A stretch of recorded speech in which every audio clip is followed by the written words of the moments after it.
Hello. Hi. I just wanted to pop in before I go and apologise about today. I was the one who brought up my family in the first place, so it was completely unfair of me to cut you off like that. Honestly, it's okay. I'm just sorry I upset you. No, it was really unprofessional of me, and I apologise. The truth is that I used to have a family, but I don't anymore. It's okay. You don't have to explain. I'd like to. Okay. Before Rory was born, I had a daughter. She died, aged 2. She had a rare disorder, and my husband and I travelled the world looking for someone who could help us. He never complained. He never once said we couldn't afford to take her to America or Europe to see this or that specialist. But nothing could save her. And it wasn't till after she died that they caught him. Caught him? He was embezzling money from his company. Anyway, he was charged and sent to jail a few months later. And that's when I discovered I was pregnant with Rory. Sam, I'm sorry.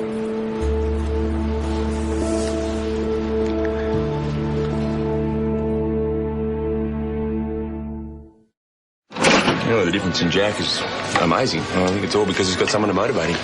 Yeah, this Sam sounds like a real godsend. Yeah, she is. Yeah. For a while, you know, I thought Jack was going to give up. You know, with the break-up on top of the injury, sort of knocked him flat, you know. Oh, well, he could have bowled me over too when Martha told me. How is Martha going? Her and Ash seem to be getting on pretty well at the beach today. Yeah, I was a bit worried that she might have moved on a bit too quickly, but she seems really happy with this Ash fella. He comes over as a bit of a larrikin, but seems all right.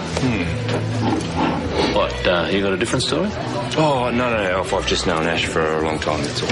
Mate, I'm not going to go after him with a shotgun. If there's something I should know. No, there's probably not. He's grown a lot and seems to think he's changed. So. Changed from what?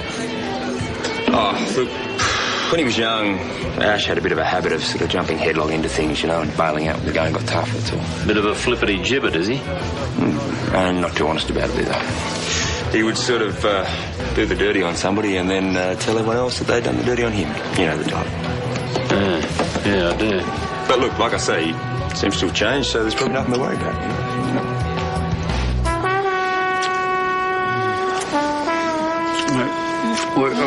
I think we should stop. You sure? Yeah. Do you still want to go to the surf club? Yeah, sure, definitely, but I don't want this date to be finished yet. Me neither. I do have to get changed, though. Yeah, me too.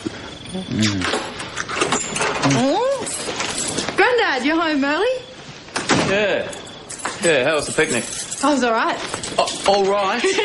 She was completely blown away by my charm and sophistication. You're off, eh?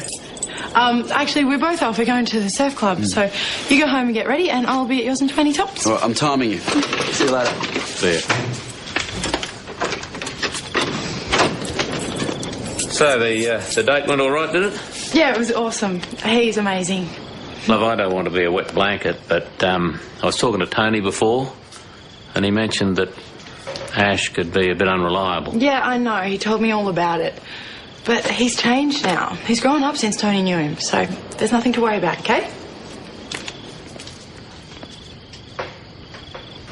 You know, you're the first person here I've told all that to, so thank you for making me feel safe. It's right, I understand. Not what it's like to lose a child. I don't think I could ever imagine that pain.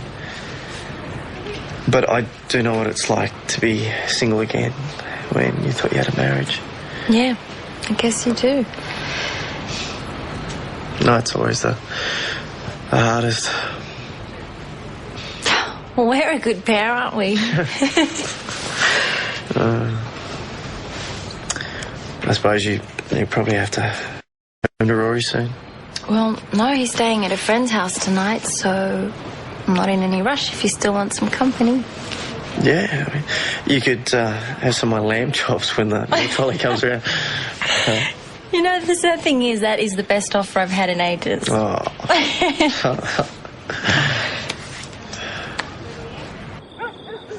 Peter, I'm okay. It's just a headache, that's all.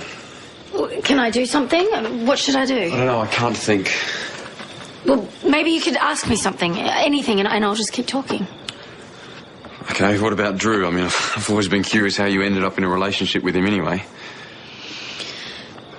He was attracted to me, and he made me feel special and worthwhile. Amanda, come on. You know, we all get flattered when someone likes us, but with the age difference and the way that this town operates, there must have been something else going on for you to act upon it, so... Can you imagine what it would be like to have never felt loved?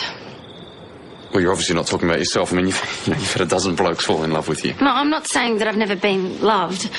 I've had that happen more often than I probably ever deserved. But I've never been able to feel it. Why?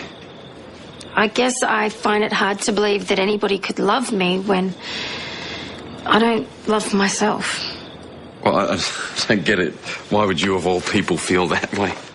I guess it started with my mum. She never cared about us when we were growing up. That made me feel pretty worthless. I used to try and get all the attention, but in the wrong ways. I still do.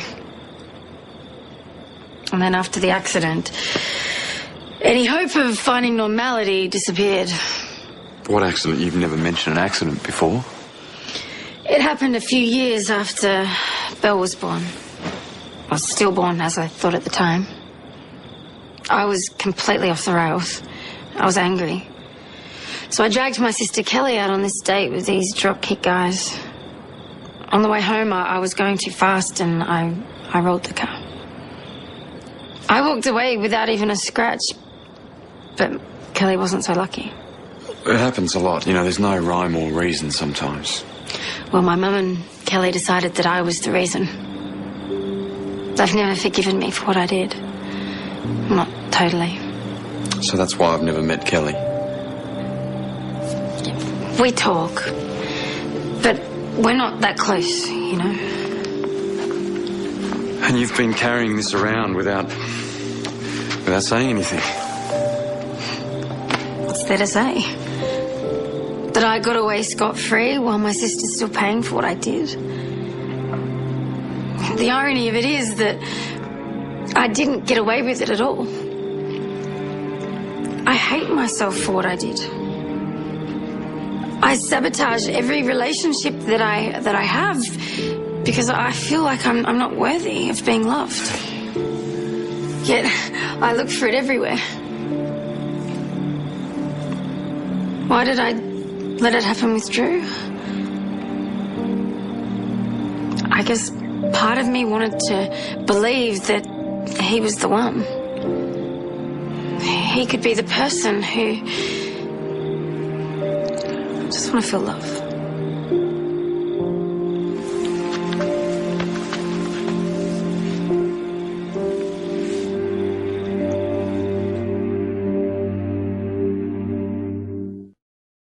No one deserves to carry that burden around for the rest of their life. Kelly has to. Why should I escape it? Well, because you were, only a kid yourself. I mean, it was an accident. You didn't deliberately set out to hurt your sister.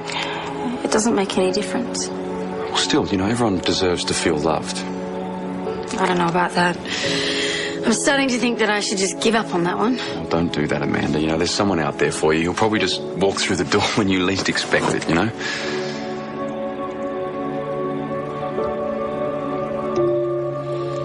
I should go and get changed. Yeah, I should probably hit the sack. I'm starting to feel a bit weird.